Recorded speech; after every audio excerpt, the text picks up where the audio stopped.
What is up, everybody? Welcome to today's news tonight. I'm not even going to bother with the episode number because I already forgot what it is. It's been a long time since I've been in the hosting chair. 7 long days, but I'm so glad to be back. So At least he's honest, folks. Yeah, that's true. Exactly. I'm blanking on. I think it's 58. I think it is. I put 58 in my recording, but I know whenever I confidently say that number, I'm wrong. So yeah, I think it is 57. Oh man. Either way, whatever. Everybody forgot. Nobody remembers. We live in an alternate universe. As you can see, I'm joined, as always, by my co-founders in Good Vibes Gaming, Ash Paulson in the upper left, Derek Bittner in the upper right. No cars this time. Everyone's here. And our special guest, Chuggaaconroy. How you doing today, man? Hey, doing good. How about you? I'm ready to talk about some smashing some waifus. Oh, let's go. I am so excited. So is Sakurai. Setting the conversation early, I see. Yep, and the tone you know of the what? conversation. Chuggaa is exactly on point, because what else would we talk about today, right? I mean, it is kind of the perfect topic, and I have a lot, I do mean a lot to say about this. I'm really interested though, real quick before we jump fully into it. Chuggaa, how hyped were you when you found out that Pyra and Mythra were coming to Smash? So, I had just tweeted, I think less than a week before this, before we even knew that there was a reveal coming, that I didn't think Rex had a realistic chance anymore. That they had already said that he couldn't be included in DLC Pack 1 because his game came out too late. But I kind of thought more about him, and I'm like, well, how would he actually play? He'd have different blades, he'd switch between them, and he would likely have a tether recovery with Anchor Shot. That sounds a lot like Byleth, where Byleth uses the Sword of the Creator to get back on the stage, he switches between different weapon types. It's pretty similar. True. Right. And I was kind of not really having a lot of hope for him having a real shot. And I was thinking that if they did a character to represent the Xeno series, it'd probably be somebody more unique than Rex. But I didn't really think somebody like Jin or Laura had a real chance, just because they aren't iconic enough. So this ended up actually falling into place pretty well. I just didn't go all the way and say Pyra or Mythra would be it. Yeah, that they'll just be them by themselves. Because I know a lot of people, fans of Torna, live by Laura. You know, she is amazing. Yeah. And I could see it. Laura would definitely be unique as a fighter. But again, how often would it be that a DLC fighter would become... a DLC fighter would literally be originate as DLC? Because Laura didn't have... You know, she's prescient in the original game, but not in the way she is in Torna that made everybody really fall in love with her.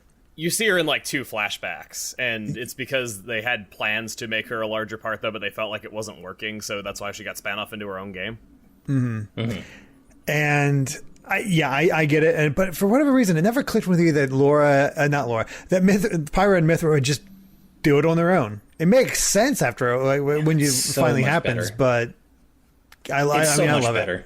It. Yeah. Like I could not be happier. I think Xenoblade 2 only makes too much sense, and I was always kind of hoping for the Xenoblade fans that would happen because Xenoblade 2 got kind of dealt the short end of the stick along with ARMS, and of course then we got Min. So I'm like, well, if we can get Min, I feel like Xenoblade 2 deserves a rep as well. Right. But I never really wanted it to be Rex because I like Rex just fine in the game. I'm kind of like Roger, our good friend Roger. Like I like Rex more than most, but I just didn't really want him to be the rep in Smash.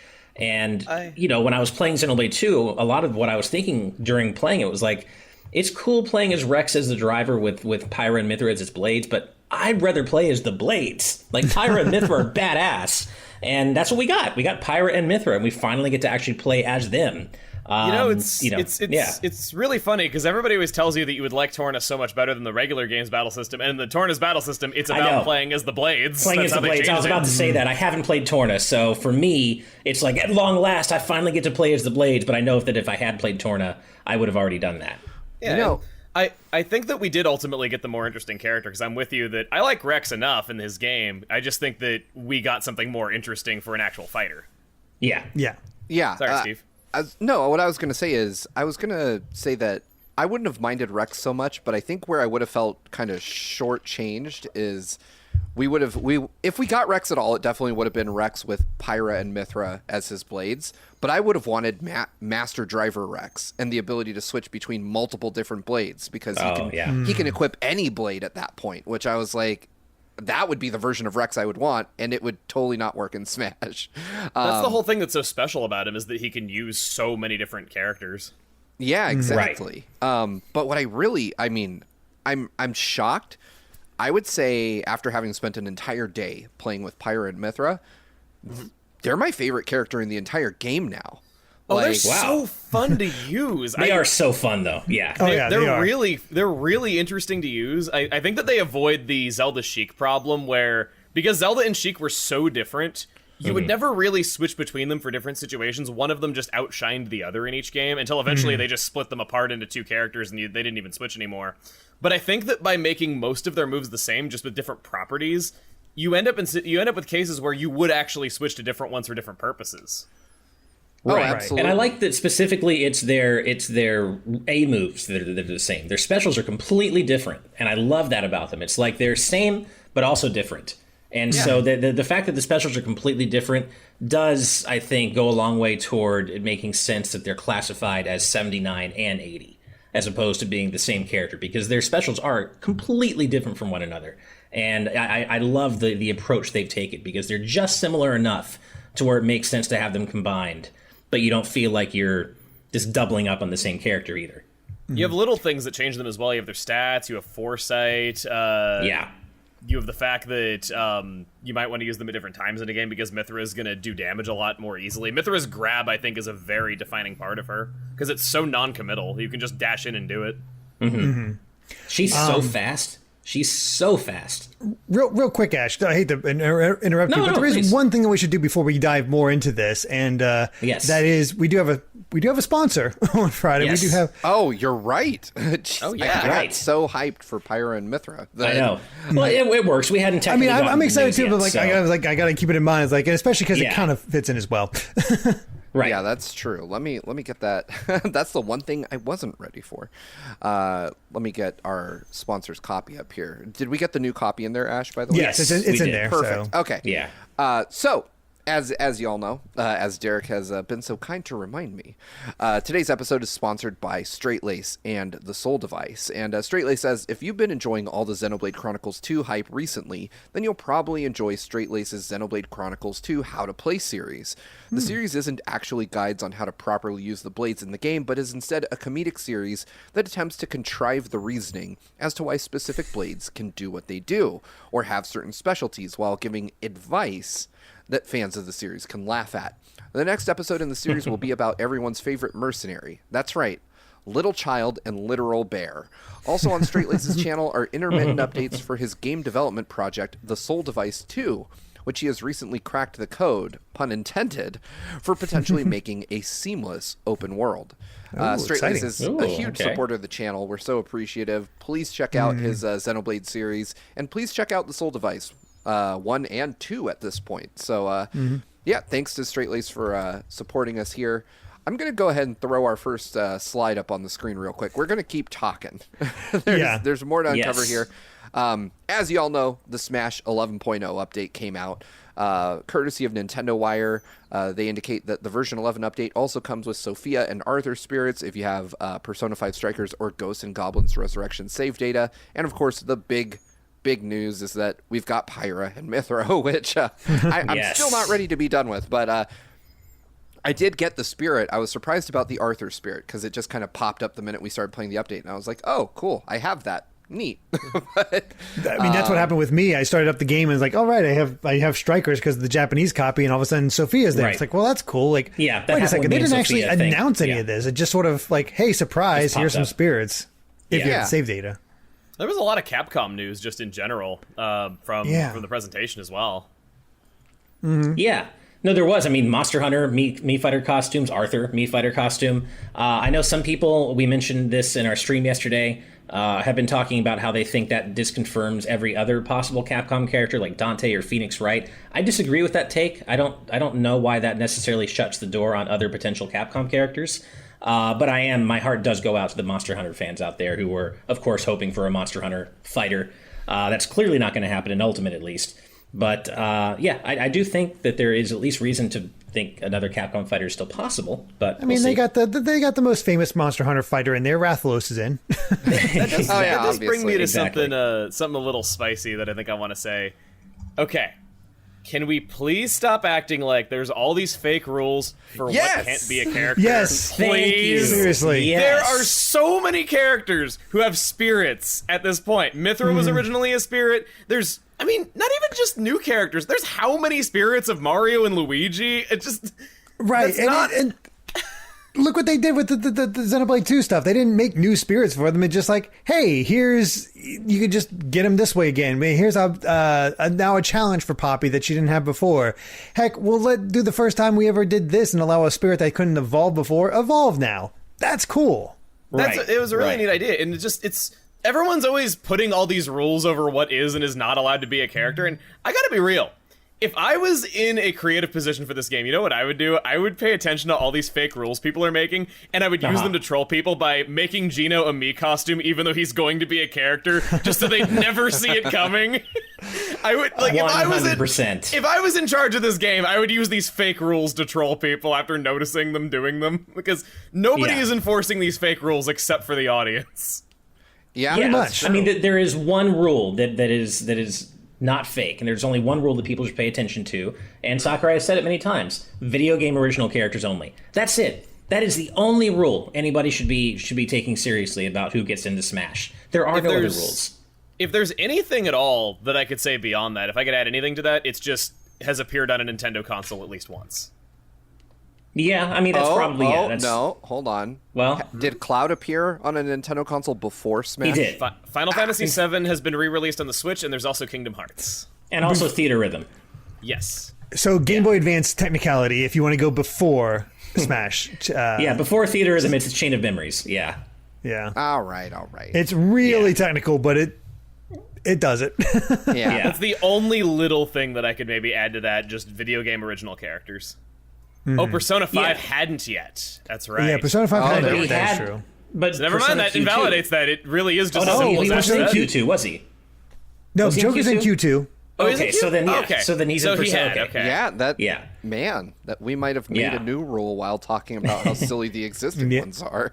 Right. But in general, the one that he's always said is video game original characters only. So no Goku, no anime characters. Unfortunately, no Hatsune Miku. All that. No Shrek. But Oh, there's always God. mods. That would be the best thing ever. Like if Shrek was in Smash, that was like Sakurai's way of saying he's done with the series. He's like, I threw in Shrek. This is my resignation. Can we? As long as All Star is the stage music, I am content. yeah. When are we getting Tony the Tiger, man? That's who I've been waiting for. Tony the Tiger. I mean, that you can put a spirit in there and just use it for Incineroar. Right. Yeah, it's very true. Really quick, I just want to let everyone in the chat know that I pinned a link to Straight Lace's game, The Sol Device, on Steam to the chat. So please, if you haven't already, go check out their game on Steam. Perhaps purchase it if you like what you're seeing, but please just go check it out for sure. Yeah, please. Yes. So there is one other thing related to Pyra and Mythra that I wanted to ask Emil about, because I know this had to excite you. For the Spirit Board, having official art of that character. Yes. It's That's really cool. funny because the very next episode of Xenoblade 2 has me talking about that character. So I'll be able to include official artwork of that character now because they don't appear in any menus. So That's it's amazing. I also got to that character not 2 days before they spoiled her in the presentation, so that was wow. also really lucky was like, timing. oh, thank God. Lucky you.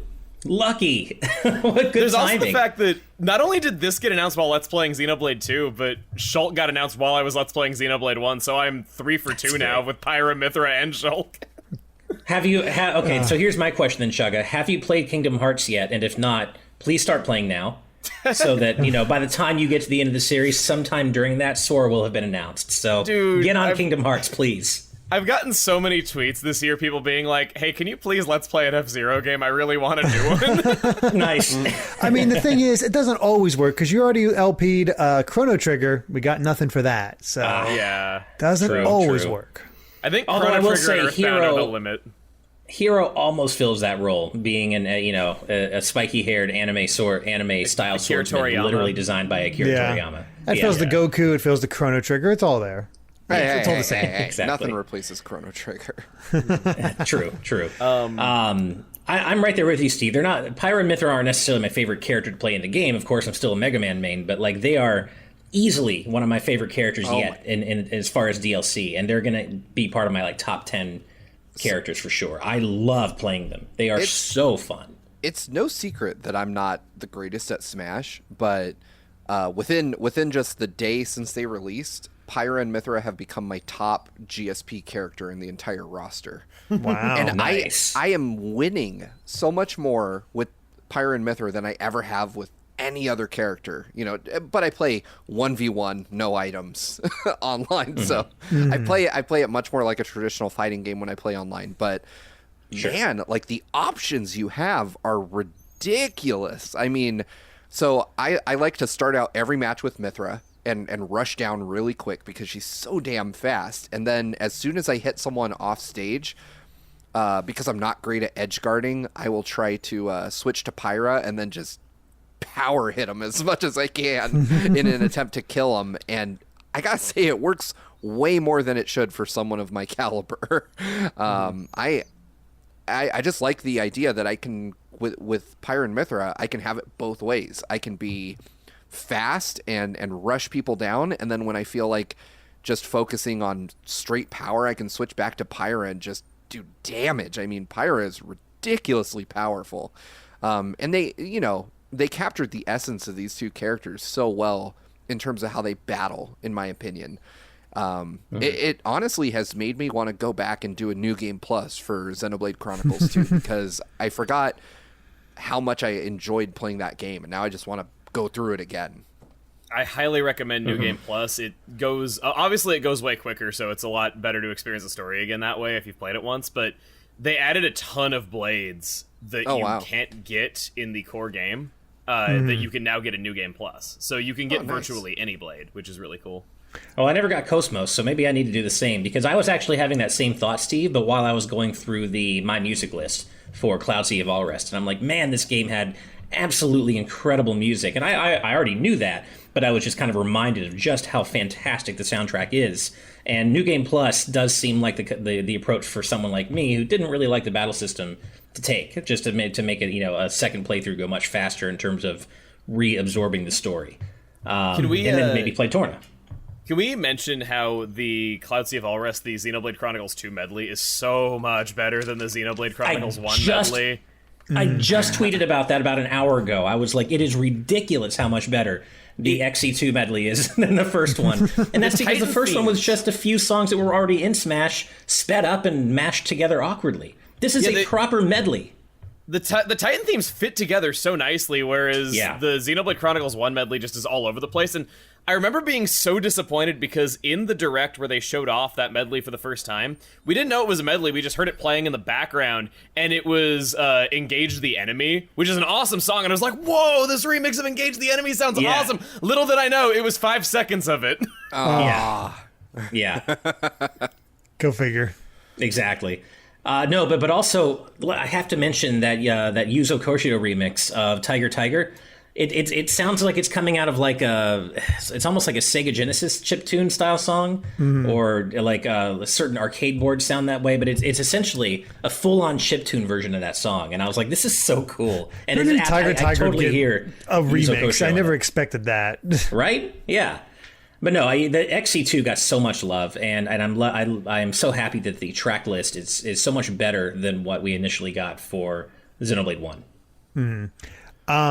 The other thing I think is just showing the amount of effort here. I was looking through the voice lines for the game, and during stream, because I haven't had a chance to play Pyra and Mythra since last night with our stream, and I, as with you guys, I really enjoyed them. But when I was also doing that, killing time until the online servers were back up, I love the fact that Gramps commentates on the battle. That is amazing. That's cool and all, but that's not where I thought you were going. I thought you were going to bring up Mythra's taunt being, think you can take me? That is also, that was going to get there eventually. I was building up to it, but yeah, think you can take me being there is amazing in and of itself. They went there, and I love it. It's a perfect evolution of now it's Shulk time. Yeah. They didn't forget. And I love their voice clips too. Like, you can tell that their voice actresses just settled right back into their roles. Voice actresses. It's one voice actress. Ash. Oh, I didn't know Sky Bennett did both Pyra and Mythra. Wow, that speaks to her incredible talent, because Mythra does sound so different. So, I also have to praise for the trailer and for the few lines that he does get in game, that Al Weaver reprising his role of Rex, he actually did pretty well. If they wanted to bring the character back for another game in the future, I'd actually welcome him, because for Smash, I think he did a better job.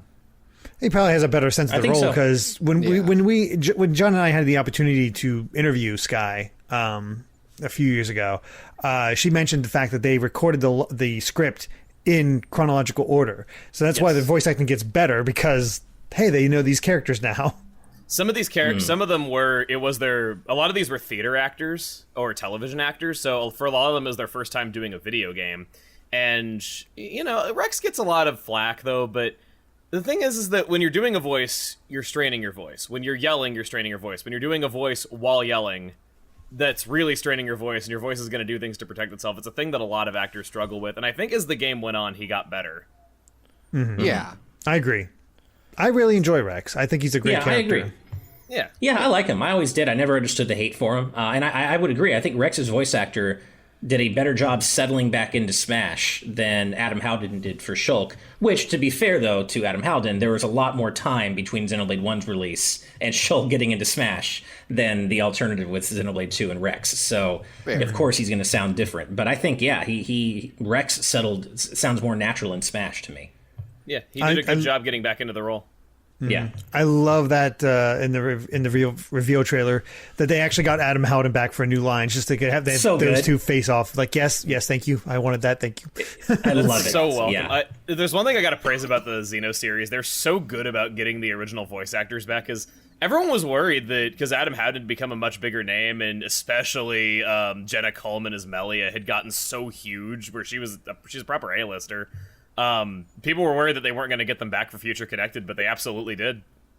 Mm-hmm. Don't know how, but that's awesome.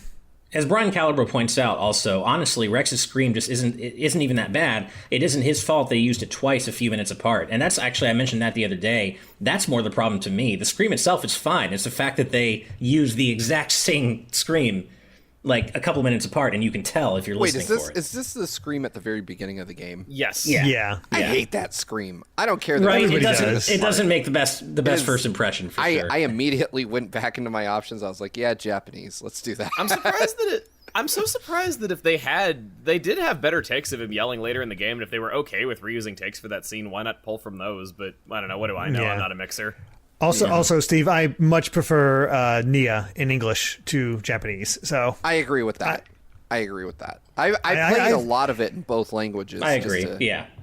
I think that most of the voice actors are amazing in English. I've not listened to the Japanese bit, but I did like rewatch a few cutscenes and just to see like, oh, I wonder what Nia sounds like. Wonder what this sounds like. It's like, no, like Nia's English sassiness. Yeah, I prefer Nia and Tora in English. I would say those are the two that I think are the most improved. Yeah. Mm-hmm. All right, y'all. So we're about halfway through the show. Just all this on one story. Y'all ready to get a little bit depressed? Well, really quick, and before we move on, there's one little thing I wanted to say. Can we talk about how when Sakurai was demonstrating the differences between Pyra and Mythra, when he was showing the grabs, he used 2 Jigglypuffs? Oh, so good. Applicable. Yeah.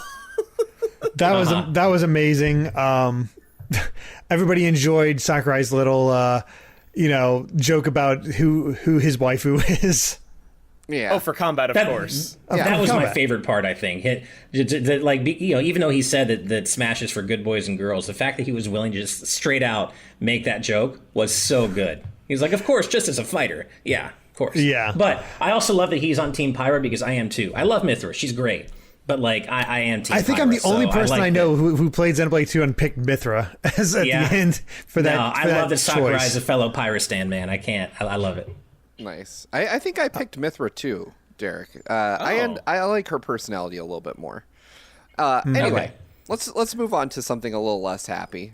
Yay, sadness. Yay, it's time to be depressed. Super Nintendo World won't open until 2025 in Orlando. In Orlando. Oh, coronavirus, you keep hitting us while we're down. Basically, this boils down to the fact that due to delays caused by the pandemic, Super Nintendo World has to be pushed back. This information comes directly from Orange County Mayor in Florida, not California Orange County. That wouldn't make sense. But yeah. So I don't know why, but when I read this news, I was like, yeah, 2025. Wasn't it always opening then? I legit had no idea when this was coming up in America. So I'm not blown away by this. Also, it's not like I have just tons of opportunities to fly to Florida. So yeah, right. I thought that it was originally before coronavirus, like before when Super Nintendo World was first announced as a thing. I thought it was originally planned to open in 2022. So when I saw 2025, I was like, whoa, shit, that's unfortunate. Man, and I'm wondering how that impacts the timeline for the Hollywood version of this location, if it does it. I'm not sure, because the thing with the Orlando version is that it's part of a much bigger, the whole Epic universe. And they're finally starting that because they're doing a big push for Universal. And you know what? I can see theme parks getting really, really popular again with people when all this is over and people can actually get out of the house and do that stuff. So, yes. It makes a lot of sense. The crazy thing is, like, I'm seeing people saying like, oh, I'm going to be 30. I'll be 25 or 26 by then. I'm going to be 40. 2025 is my 40th birthday. I don't want to talk about this. Get out. Leave right now. I hate this kind of line of conversation. Yeah, no. Yeah. I don't even want to talk about how old I'll be in 2025. Well, see, this to me is way more depressing an angle. Nintendo theme parks. I know. Oh God, right? Back in my day, this we had to me one is way more theme park depressing and than we the actual liked news. it. You had to fly all the way to Japan for this exclusive merch, and that's the way we likes it. I still hope we can. I still like. It is my dream Toad's to be able to take like a YouTuber trip. Awesome.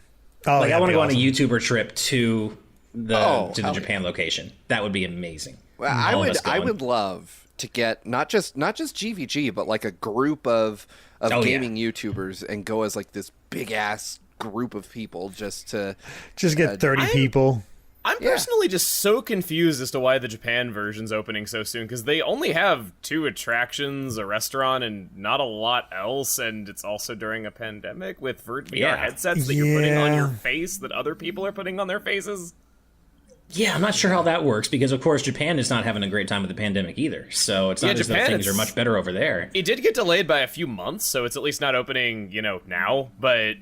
Yeah, the things got a lot worse in Japan there for a little bit. Or no, sorry, recently, not for a little bit. I mean, recently things got worse in Japan. Yeah, it's unfortunately it's unfortunate, but it's just you gotta stick to it in order to try to get rid of it. And there's just not. It's a problem, and it sucks. It's weird. They're trying to push it through, and it just makes things even harder. Yeah. So. Yeah. I mean. 2025. I guess at least it'll be there eventually. Yeah. Obviously Nintendo's not going anywhere. Mario's not going anywhere. They're just going to be as relevant in 2025 as they are now, of course. But it just sucks for us in terms of having to wait. But safety first, right? Yeah, I have to point this out because the chat is like going wild. Humble Jojo in the chat just called me out, said Steve is pretending to not be reading the chat, but he knows. I am reading the chat. I'm not going to cut in, but honestly, if any member of the GV gang wanted to go on that trip that isn't happening anytime soon, if you happen to find your way out to Japan while we're there, I would absolutely, I'd absolutely hang out with you. Are you kidding me? We'd be happy to. Yeah. That's never in doubt. If you guys could come with us or be there at the same time, I'd love to have a GV gang meetup in anywhere, but Japan especially. Akihabara GV gang meetup, please. I was going to say, I don't think we're quite at the Patreon level of success of fly out all our patrons to Japan. Yeah, exactly. I don't know. Quite. You guys would literally have to pay for your own trips. $250,000 a month. There you go. There we go. Yeah. We become a small government at that point. All right. Yeah, but I mean, if this ever actually happened, we would totally share when we're going to Japan. We'd talk about it, of course, on the show, and just and then we do an episode of get out there. TNT from Japan, which we might Yeah, have to exactly. retitle like today's news 18 hours ahead or whatever you'd call it. I don't really know how to title that. Today's news basically right now. Today's news from the rising sun. Exactly. Oh man, we can make the sun like red on our logo. It'd be cool. All right. Black Ninja says, how much do I need to drop for us all to go? Well, once you amass a few $100,000, come back and talk to us. Yeah. Basically, you could buy a house or take like a weekend trip to Japan with everyone in the chat. Yeah, there you go. All right, so let's move over to something a little more positive, something I really want to get Chuggaa's take on. I'm going to throw that on screen now. This comes courtesy of Bloomberg from Takashi Mochizuki. Nintendo plans a new Switch model with a bigger Samsung OLED display. There's some more details on this. Apparently, it will, through some way, play 4K when docked, and they claim it'll come out this year. So this is, this is the rumored Switch Pro. I'm really curious about what the source is on all this information. It seems to lean very heavily on the OLED display more than anything else. That's still going to be 720p, but it'll size up a bit to about 7 inches. We talked about it on the post show for the last episode, kind of briefly. So, Chuggaa, what's your take on this? Do you think this is on the money? This year sounds very early for what I'm thinking, but I think this would make a lot of sense for next year for why we're getting Splatoon 3 on the same console. That makes a lot of sense. I think that would make a lot more sense that you'd have enhanced performance there. Personally, I thought the Switch 2 was going to be 1080p, handheld and 4K docked. I thought that made more sense, though, but maybe it's just battery life. They just want to keep the battery life good, and with 1080 it might not be so great. The Switch is starting to get old up there in the years. A lot of people have been kind of calling for a hardware upgrade because of games like Age of Calamity having some performance issues where you can tell that they were perhaps a little too ambitious with the presentation of those games. So I think it is about time for some kind of upgrade to happen. I'm just surprised that they're saying it's this year. Yeah. I mean, I've always said that the Switch Pro will come out when Breath of the Wild 2 comes out. That's the clearest indicator to me. As for where this could have come from, the strongest indicator I have, reading all through all this, seems to be Samsung itself, because it seems like Samsung had like an overabundance of these OLED screens, and Nintendo got a good deal on it. So it's like, sure, we'll take it for a cheaper price to have these nicer screens and a slightly larger 7-inch display now, which people still hold up the PSP and how good it looks with its OLED, and it's not even as good as the. I don't think it even reaches 720p like the Switch. So you mean the Vita? Yeah, the Vita. Sorry. Yeah. There. So it's even though it's not 1080p, it should still look pretty dang good. Vita was a good and that hardware. size too. It looked really nice on the go. The screen was really nice. It's just didn't have many games. Well, and I think at that size too, at such a small size, the lack of it of a 1080p display isn't going to hurt quite as much. I still think a 720p OLED is going to look pretty damn nice on that thing, assuming all this is real. I had been saying up to about a few months ago that I was pretty confident that the Switch Pro would release or a new Switch would release in 2021. But then the narrative started kind of being framed around the fact that, well, the Switch is selling really well already. Why disrupt that market performance by introducing a new model when the original one is selling so well? And I kind of got on board that train. I was like, yeah, maybe 2022 makes more sense. I don't think Breath of the Wild 2 is coming until 2022. So I was like, okay, maybe it is going to be with Zelda next year. But it's looking like my original thought might be vindicated now if this thing actually does arrive in June. And I'm starting to think that's possible. I mean, it does seem as though that there is a there in terms of this story. Yeah, I keep wondering about what's going to happen here. And I have been slowly coming around to the idea that we might get this in 2021. But if it is, it's November at the earliest. I think that it enters production around June, like the article suggests. And if that's the case, I mean, there's no way it's getting into our hands earlier than the end of the year. The thing I find interesting, though, and some folks have mentioned it in the chat, they're like, well, how will it do 4K? How will it work? And a lot of people point all the way back to the NX days and Nintendo's supplemental computing device patent, right? It ain't that. I guarantee it ain't that, because Nintendo, for something like that to work, for the dock of the Switch to have extra computing power, and for that to be fast enough to actually work with the Switch would need to have something way faster than traditional USB, which leaves you with two options. That is USB 4, which isn't even in the highest end computers yet, or Thunderbolt, which is only in the highest end computers. I was going to say that a way that you could do this is have the Switch dock have external cooling, perhaps. Oh, yeah. I mean, you can have cooling, but the issue is the data throughput, right? Like USB right now, the current iteration of USB that's in most things that's in the current Switch is too slow for an external graphics card, which is essentially what would have to be in the dock, whether it was actively cooled or whatever. So you'd have to include something with faster bandwidth, which would, again, be USB 4 or Thunderbolt 3. And those two things, the licensing on those two things, costs almost as much as just the entire console. Nintendo would have to pass that cost on somehow. You'd probably end up with a $400 or $500 Switch, and the dock would be about $200 of that cost. So I don't. Yeah, the issue I see, I think that we're going to get 4K through DLSS, which is something that is exclusive to NVIDIA, and NVIDIA is, of course, the partner Nintendo has gone with for the Switch, and that contract is still in effect. So obviously whatever new Switch we get will still have NVIDIA guts. So I think DLSS will be how they do it. But, and I think this is possibly, I'm going to go on the record here, and if I'm wrong, I'll do something stupid to make up for it. I think that externally, whatever this new Switch model is, will be very much the same as the current model.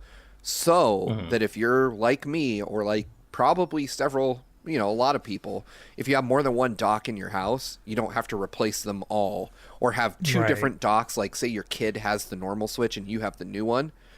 You don't have to swap docks just to put the Switch on a TV. But if this has a larger display and they're keeping the aspect ratio the same, does that mean your old Joy-Con will no longer fit? No. We actually talked about this in the post show. Well, Steve can explain it better than I. Yeah. But the extra room on the Switch. Here we go. Look at that chonk ass bezel on this thing. Yeah. Get rid of that. That's where my money is. Yeah. Yes, that was my big worry though, but that kind of makes sense. Yep. I mean, it goes to 7 inches, and there you go. Yeah. Yeah, I think. I mean, that seems to be the most, the most sacrifice-friendly real estate on the Switch. Just get rid of some of that bezel. Devices are starting to have it less and less bezel these days. Like the new iPhones don't even have it at all. Exactly. Yeah. So I would definitely be okay if that's the route they took, because I have it makes sense 5 docks in my house. I really don't want to replace them. Right. I also don't want to have different types for different hardware, because my kids all have Switches, and I don't want to have the dock for the kids and the dock for me. Then there's 2 HDMIs used up for one platform, basically. Ugh. It was expensive. It was so expensive getting multiple docks, but I'm so happy I do, because it's so nice moving from room to room if somebody just needs to do something in one room, but you want to keep playing. Oh my god, it so nice. is. You're Oh yeah, totally right. Like, I love the fact that my wife can be like, I want to watch TV, and I'll be like, all right, I'm going downstairs, and I'll take my Switch and go plug in. Have you guys ever had to move a Wii U? Ever? Yep.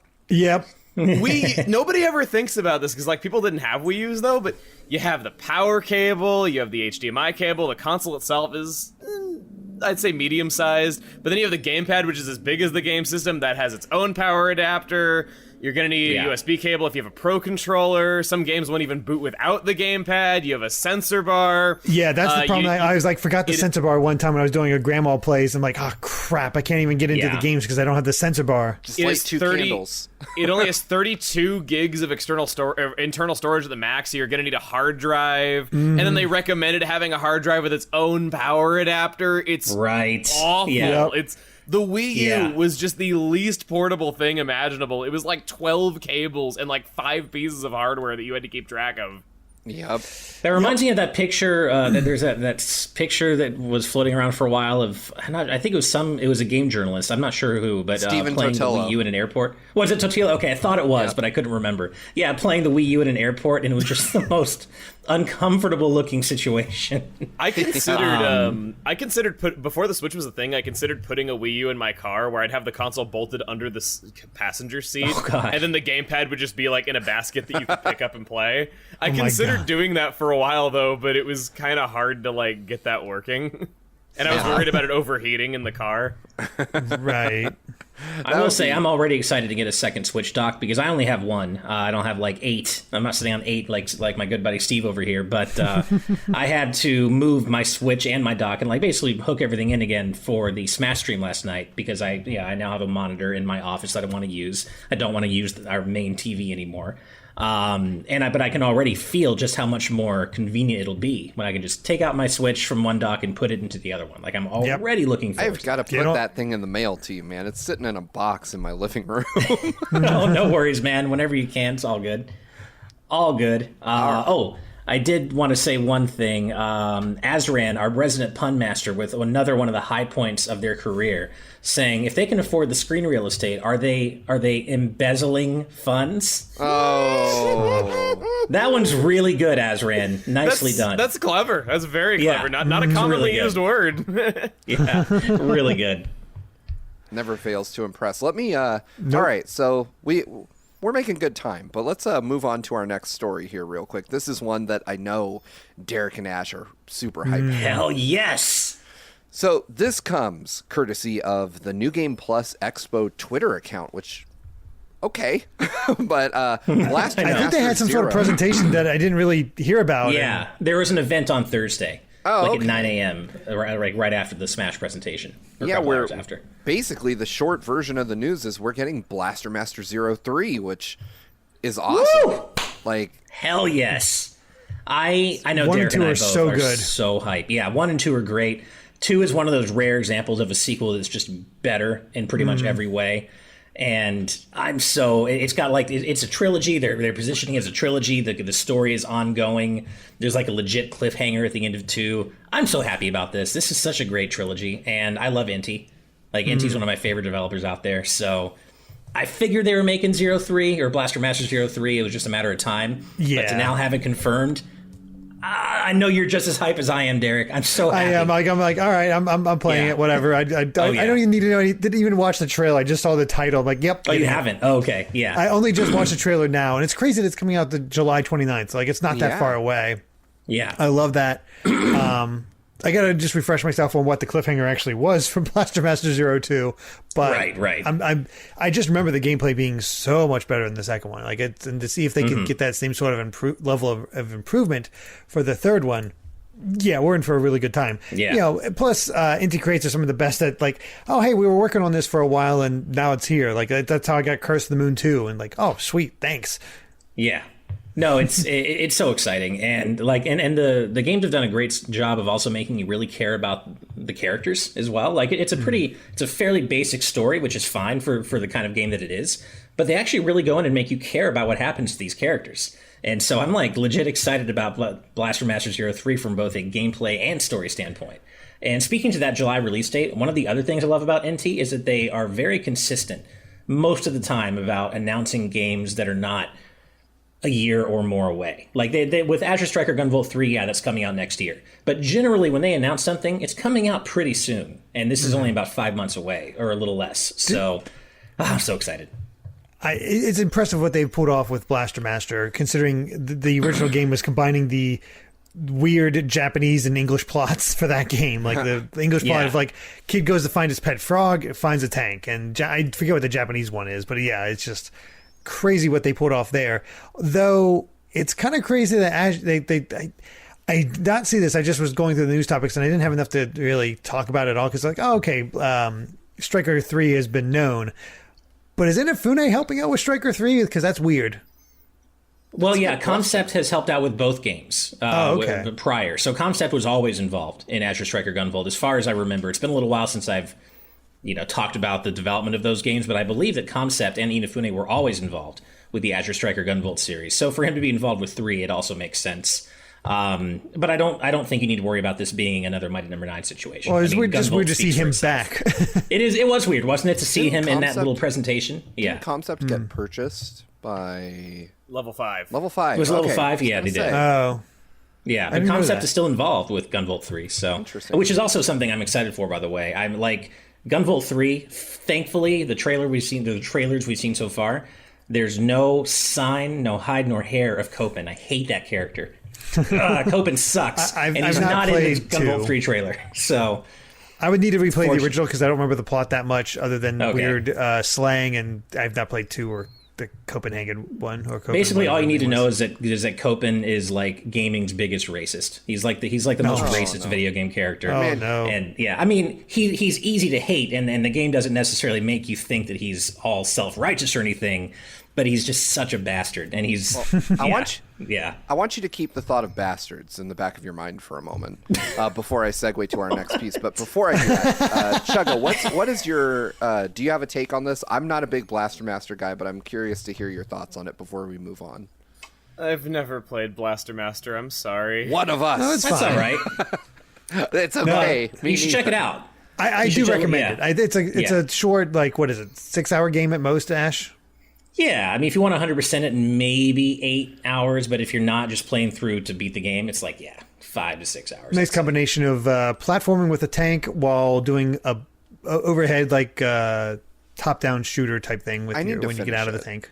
It's cool. I do. I've played about half of Blaster Master 01, and I didn't dislike it. It was in the rush of Switch launch coverage, and I was like, well, I'm not working on you, so bye. Yeah. I played Math Blaster. Excellent. That is the little-known prequel. Yeah, the prequel. Yeah. The Blaster Master. Yeah. That's how we reach 0. Right. All right, don't worry, Steve. I am now that I've reminded myself what the next story is. I am keeping the thought of bastards very fresh in the back of my mind. So, yes, like I said, let's go ahead and throw this next one on screen.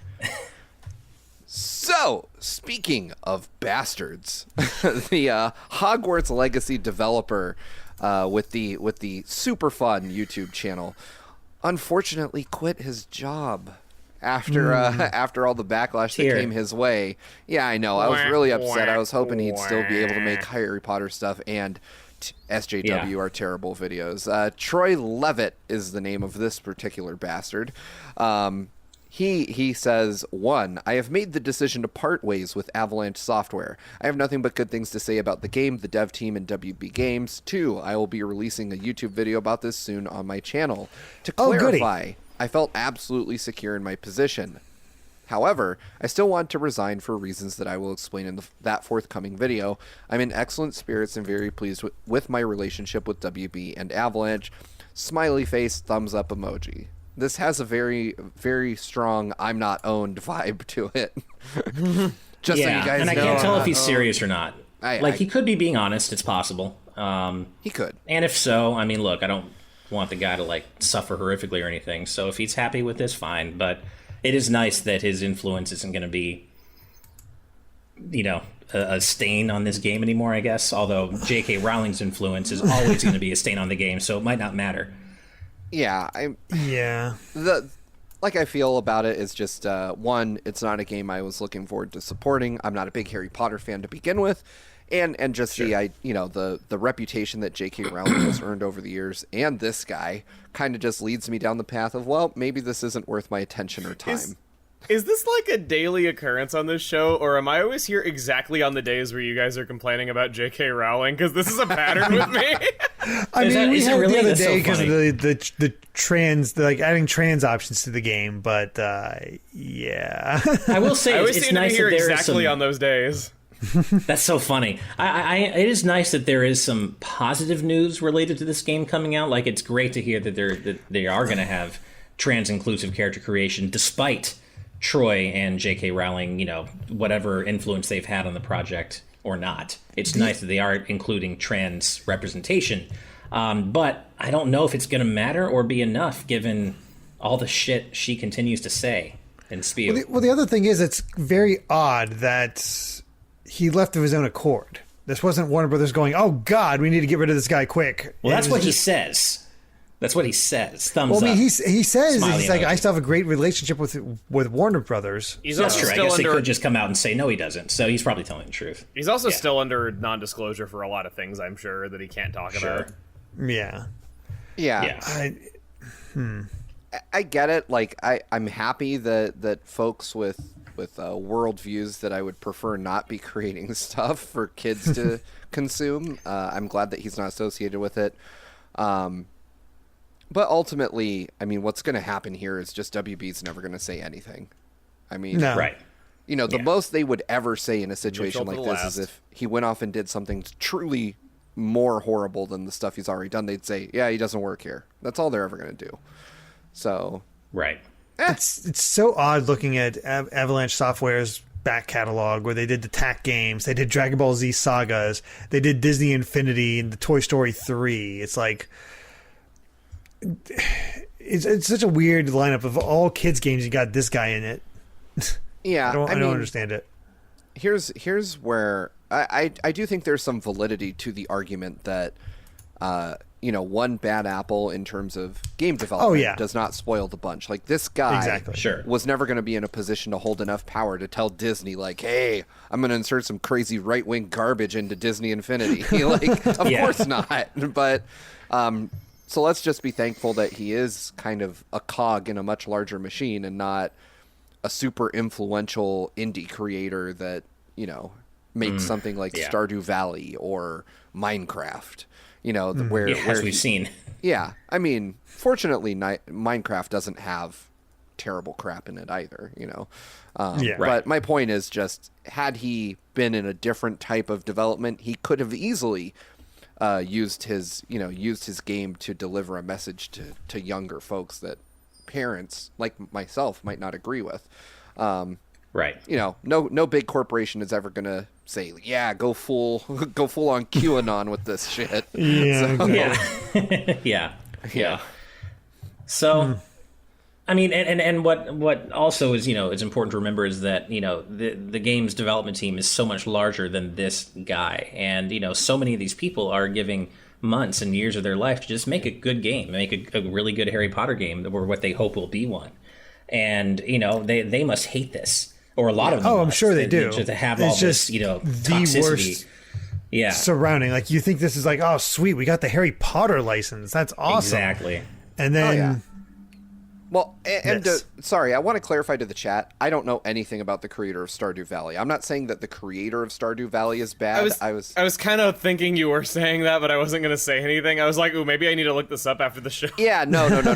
I was just saying, like, you know, somebody who makes an indie game who has tons of influence over their own game. I was trying to compare this person, this Troy person. Just the fact they have that total control. Exactly. Nothing to do with the views of the creator of Stardew Valley. From everything I've heard, Stardew Valley is super wholesome and awesome. And I would be... I need to find time to play that. As much as I love Animal Crossing, I really should try it. Anyway, that's that. A shitty person quit their job. The world keeps turning. Exactly. Perfectly stated. Yeah. So let's go ahead and move on to our last story real quick. This is one that is special to me personally. So I'm glad I put it in here just for you. Oh, we need to throw Steve a bone after all the waifu talk. Hey, I like waifus, man. Am I the only person on the panel that speaks Japanese? Real quick. Actually, I think so. I know enough to get by in Japan, but I don't speak it. Moshi moshi. All right, I am clearly the most waifu qualified of the bunch here. Okay, fine. That being said, I'm still super hyped about this No More Heroes 1 and 2 physical release on the Switch. That's awesome. Boy. Yeah. I love this. That's awesome. I love that the spine art lines up when you put it on the shelf. That's so cool. The spine art lines up. You get a Santa Destroy flag, which will absolutely be hung in my bedroom, much to my wife's annoyance. I know nobody's going to expect this from me because I'm always like, you know, not like this though, but I love No More Heroes so much. It's... Yes! See, I didn't know about that, so but nice. I've only played the original game. I need to play Desperate Struggle. It's such a good combination of just being It is definitely one of the most violent games like ever though, but it's super goofy in it where it's manages to be funny all at the same time. It's great. It's such a unique experience. Oh man, I really need to give these games another shot because I am I'm about as big a weeb as they come, straight up. I mean, I'm such an otaku. I love Japanese games and culture and anime, and this seems like it should be right up my alley. And I played about halfway through the first game, and I just never really came back to it. I didn't dislike it. I think some of the open world-ish, not open world, but some of the I guess open world-ish stuff. There wasn't much to do, so I guess I just kind of like. You're absolutely right. No More Heroes 1 is really funny and it has great characters and the action's great though, but driving around the town and going place to place and not really having fast travel and like all the time, that's definitely the least good part of the game, and it also can get kind of grindy later on. Yep, it is. It is so No More Heroes time. No More Heroes 2 and Travis Strikes Again both do away with that. So if that's cool, keeping you away, then I do need to just play through the first game and get to number 2 because I really love the vibe of the games, and I mean the fact that Travis he's an otaku as well, and I just. The whole, Moe. I love him. I love this guy. That quote, like I was like, when he did that, I'm like, what the hell did he just say? Because I had no idea what Moe was at the time when I played it. He's such a great character. I love his blueberry and cheese brownie when he activates his super form. It's so good. What is it? Strawberry on the shortcake? That's what I seem to get the most often. There's blackberry chocolate sundae. And he inexplicably goes Super Saiyan for one of them. I love also the fact that they have in the final showdown between not the final showdown, but the number 1 showdown in the original game. They have this long backstory, but they speed it up. It's like, you don't care about any of this. But if you actually slow it down, which people have done, it is a legit backstory telling you all the details in there, like what happened to this character. It's pretty so crazy. Messed up. Like, I was gonna say, and the whole time Travis is just like this. Like it makes sense. Yeah, I was gonna say, I love this legit one of the most jacked up backstories you'll ever hear too. It's really messed up. Well, speaking of jacked up, Etienne Aubin says the Santa Destroy flag stays up during sex. Yeah, that and the Samus helmet. That is your gamer sex hobby kit right there. Oh God! Man. Although to be fair, if you're having sex and the flag is up, you probably should wear a lucha mask if you're wearing a mask at all. Just saying. Oh my God! Oh Jesus! How did I get into this? This is going to dark places wear the right Santa now. Destroy flag as a cape. Oh my God! I'm sorry, I'm honey. reminded, by the way, of that artwork of Sylvia straddling the beam saber in No More Heroes 2 artwork. And I'm like, all I can think of looking at that is like, that's really dangerous. All right. Yeah. Knowing what that sword does, like, jeez. I remember. This is shameful, but I was around the time No More Heroes 2 had come out. I was breaking up with my girlfriend at the time, and I worked the phrase desperate struggle into our argument, and I remember thinking to myself, I was like, nice. I used a No More Heroes reference in our breakup, but oh my God. Oh my. I'm a terrible human. I mean, being. hey, if it made the breakup easier, whatever makes a breakup easier on you, who can complain? If life were a video game, that would be an Xbox achievement. Yeah, exactly. Does anybody else remember being kind of during trauma? 25 gamer points. Does anybody else remember kind of being blown away when you got to the first assassin fight, and Sylvia calls you up on the Wiimote and yes, through there? It's like, that's awesome. The Wiimote even vibrates and everything like a phone. It's great. I miss that so much in the Switch port. It almost makes me wish I had a PS5 or PS4 port of this, since they have the speaker and the controller. Oh right. I would definitely go for some DualSense assassination. But nice. Yeah, I love this. Even though I have No More Heroes 1 and 2 on my Switch already, I'm about 75% of the way through No More Heroes 1. I'm still going to buy these. I'm going to buy these just to have physical copies of these wonderful, wonderful games. There's a lot in there, and it's pretty pricey, but there's a lot in there. I think it's it's like $140 bucks for both. Like you can buy both as a kit for $140. They go on pre-order March 12th, so that's at the end of a week from today, next Friday. And you would best bet I will be online throwing money at limited run games for this. So limited run games, if you want to check that out. But I think with that... Steve. Oh, yeah. I just wanted to say, as good as your story was, you do have a challenger in Jared Edinger who says they wrote "Fight for Everlasting Peace" in their SAT essay, which is our mention for the day. Yeah, that's a good one, Jared. Oh my Nicely God. done. Nice. Damn, that is commitment. An SAT essay, I mean... Me and my girlfriend were already breaking up, you know. Whatever. So you got nothing to lose at that point. Exactly. Yeah. I was a man with nothing left. Let me pull up. This degenerated quickly. All right. So with that, we've covered all of the news for today. I think we've got nothing else. So before we sign off for the night, Chuggaa, where can we find you, my friend? I am a person called Chuggaaconroy. I'm on Twitter, Facebook, YouTube. I make Let's Plays, currently in the middle of Xenoblade Chronicles 2, if you're looking to learn about that game with the Smash reveal and everything, and you like Pyra and Mythra, and they're awfully fun characters, and this is quite a run-on sentence. Probably the best Xenoblade 2 Let's Play out there. Thank you. I have heard many great things. I've obviously I have as well. had to play through it again, but yeah, I would definitely recommend checking out Chugga's playthrough. I've heard nothing but glowing praise ever since we started this show about Chuggaa and his content. So me too. At some point, I actually let me be clear. I've heard so many good people talk about your Xenoblade 2 Let's Play Chuggaa in like the kind of hushed, whispered tones that would be reserved for like YouTube legends. Like I'm serious. People act like they say it's one of the best things you could ever watch on YouTube. So shout outs to you, and I hope I get the chance to watch it. Well, at the very least, it's very long, so if you're stuck inside with nothing to do, it's 103 episodes long and counting. wow. Nice. Yeah, because you have a lot to go yet. I've recorded up to episode 106 internally, and still so much to go. Wow, Jesus. man, 100+ episodes. It makes sense for a game that size. So I'll How have long to is check each it out. episode? Usually about half an hour. Some are even longer, though. Like, the first episode's an hour and 16 minutes. Oh my god. To be fair, when you do the math on that, that's what, like 55-ish hours of gameplay. That's right. That's right. Yep. My playtime in the save file's over 130 hours right now. Wow. Wow. Nice. That is some heavily edited gameplay. I like it though. I like it. I need to go back and play it again. Maybe I'll try to watch and play along.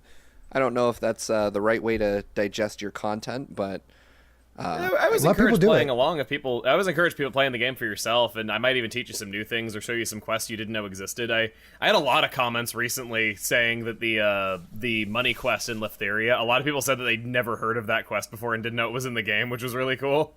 Oh, nice. Oh, nice. Cool.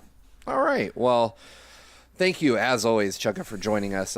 We obviously appreciate you're a blast to talk about games with, and I'm so happy we were able to get you on for the episode following the release of Pyra and Mythra and Smash. It only seems too appropriate. But with that, like we said, we've covered everything there is to cover today.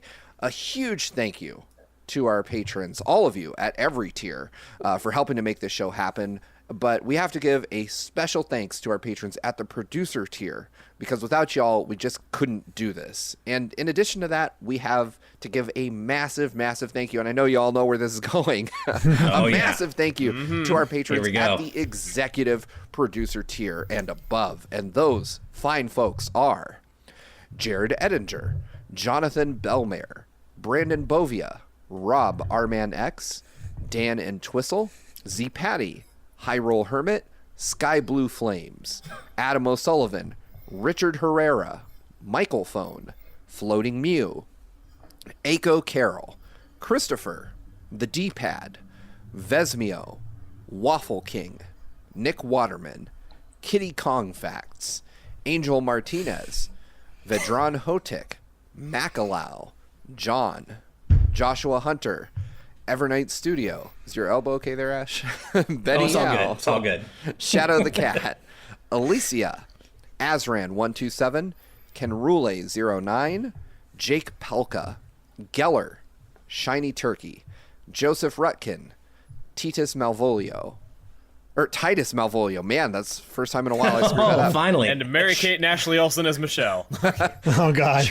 Charlie Bird, Lucky Wonderfish, Top Dog 23100, Young Ben Kenobi, Charles Zaz, Douglas Comics, Andrew Medeiros, Orem M, Brady Power, Phantom 23, Scott Barber, Patrick Harrison, Rocks the Cat, Loyal Dingo, Flaming Highwayman, Sean Garrett, The Legend of Groose, Eddie B, Kayed, Kit Fisto, West Egg, Master Lynx, Sean Davis, Denith, Jackson Jordan, Michael McCaw, Matthew Wong, Ashish Joshi, Goron Amber, Straight Lace, Hoobie, Wolf X Blake and Moon Macarons, Kane, Captain Finlandia, 60 Minutes in 60 Seconds, The Game Orb, Dano the Artist, Synchro Lord, Brainchild, my mom,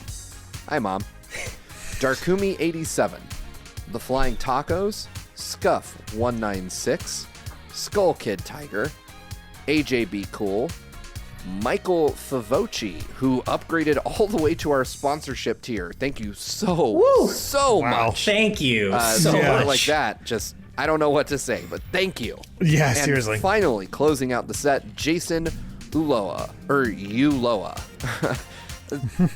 Remember, you too can become a patron over at patreon.com/gvgaming, where you can watch Today's News Tonight live for as little as $5 a month and see Ash dance his ass off during these credits. Dance his ash off. There you go. exactly. Shake that Hashtag ash. Shake that ash. Thank you all so much for watching. If you like this video, be sure to subscribe to Good Vibes Gaming for more good times like these. And until next time, good night and good vibes. Goodbye. Great everybody. weekend, everybody.